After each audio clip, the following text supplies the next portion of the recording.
सूर्य देव का ध्यान करते हुए उन्हें नमस्कार करें और आदित्य हृदय स्तोत्र का पाठ प्रारंभ करें। तो प्रेम से बोलिए, ओम सूर्य देवताय नमो नमः, ओम सूर्याय नमो नमः। भगवान श्री राम युद्ध से थककर चिंता करते हुए युद्ध भूमि में खड़े थे। इतने में ही लंकाधिपति रावण भी युद्ध के लिए उनके सामने उपस्थित हो गया।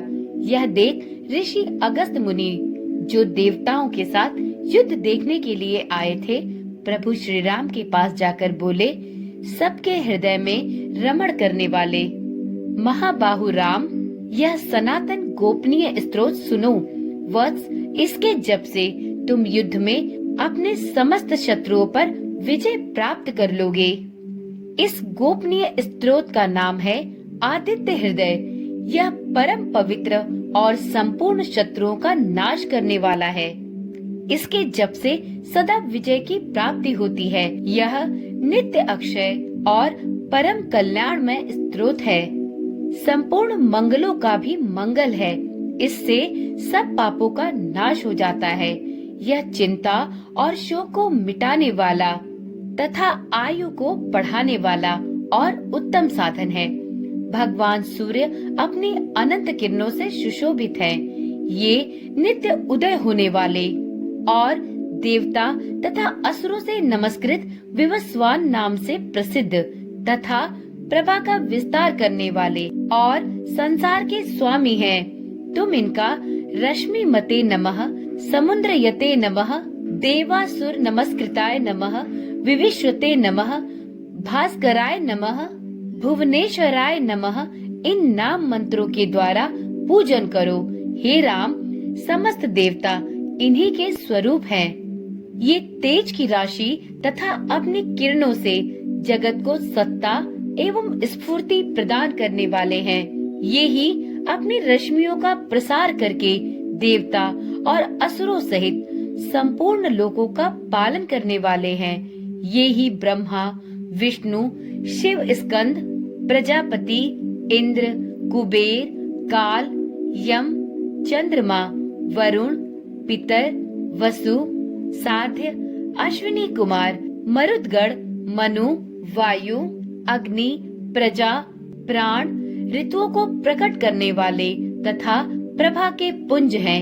हे महाबाहु, इन्हीं के नाम आदित्य अर्थात अदिति पुत्र, सविता अर्थात जगत को उत्पन्न करने वाले, सूर्य अर्थात सर्वव्यापक, खग अर्थात आकाश में विचरण करने वाले, पुषा अर्थात पोषण करने वाले, गभस्तिमान अर्थात प्रकाशमान, सुवर्ण सदृश, भानु अर्थात प्रकाशक, हिरण्यरेता अर्थात ब्रह्मांड की उत्पत्ति के बीज, दिवाकर अर्थात रात्रि का अंधकार दूर करके दिन का प्रकाश फैलाने वालों, हरिदश्व अर्थात दिशाओं में व्यापक अथवा हरे रंग के घोड़े वाले, सहसारची अर्थात हजारों किरणों से सुशोभित, तिमरोन मंथन अर्थात अंधकार का नाश करने वाले, शंभु अर्थात कल्याण के उद्गम स्थान, त्वष्टा अर्थात भक्तों का दुख दूर करने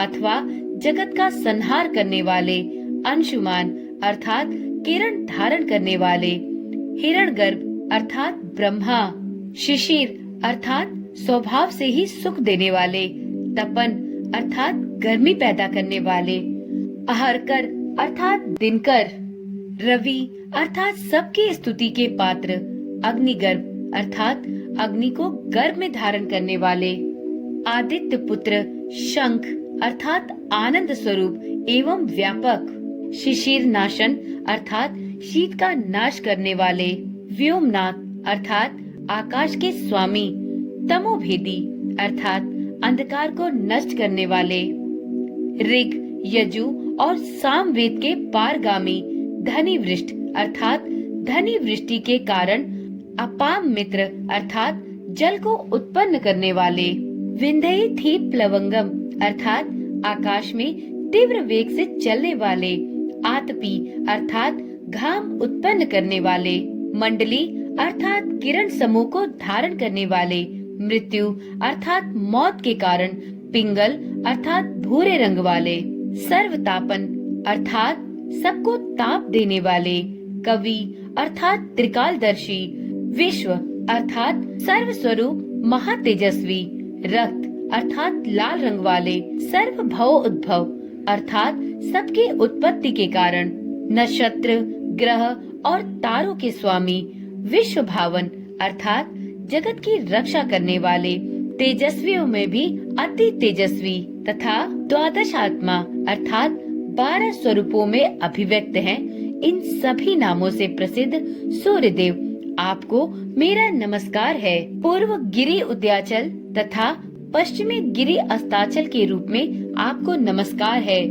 ज्योतिर्गणों अर्थात ग्रहों और तारों के स्वामी तथा दिन के अधिपति आपको प्रणाम है।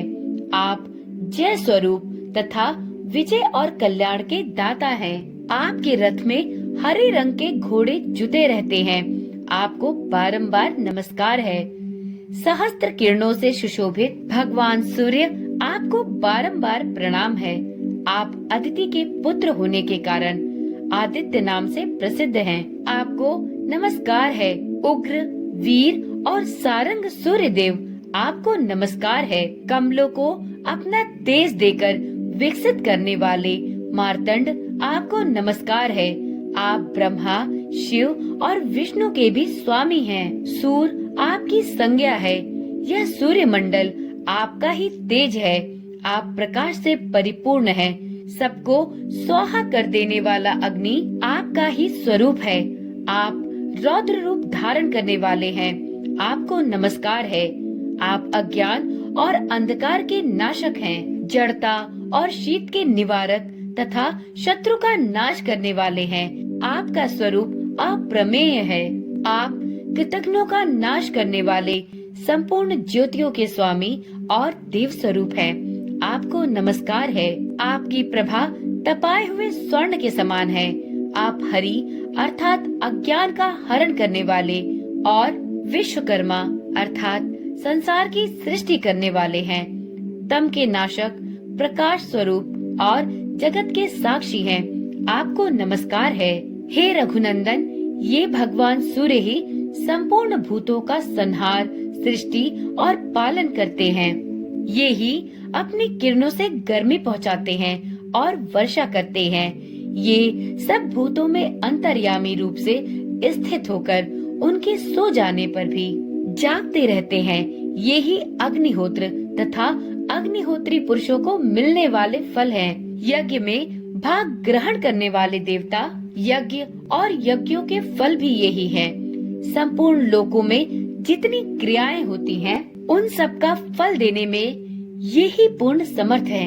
हे राघव, विपत्ति में, कष्ट में, दुर्गम मार्ग में तथा और किसी भर के अवसर पर जो कोई पुरुष इन सूर्य देव का कीर्तन करता है, उसे दुख नहीं भोगना पड़ता। इसलिए तुम एकाग्रचित होकर इन देवाधिदेव जगदीश्वर भगवान सूर्य की उपासना करो। इस आदित्य हृदय स्तोत्र का 3 बार जप करके तुम युद्ध में विजय पाओगे। हे महाबाहो, तुम इसी क्षण रावण का वध कर सकोगे।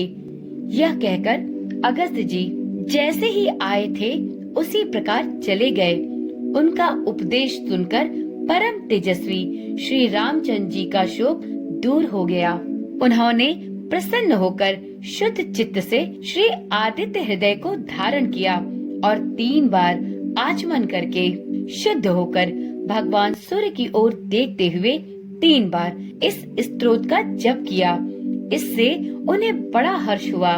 फिर परम पराक्रमी रघुनाथ जी ने धनुष उठाकर रावण की ओर देखा और उत्साह पूर्वक विजय पाने के लिए वह आगे बढ़े। उन्होंने पूरा प्रयत्न करके रावण के वध का निश्चय किया।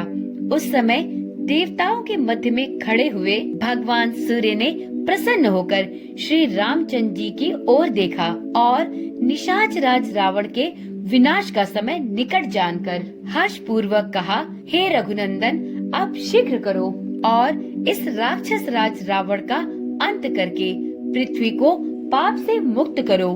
इस प्रकार श्री आदित्य हृदय स्तोत्र संपूर्ण हुआ। तो एक बार प्रेम से बोलिए भगवान श्री रामचंद्र की जय, पवन पुत्र हनुमान की जय।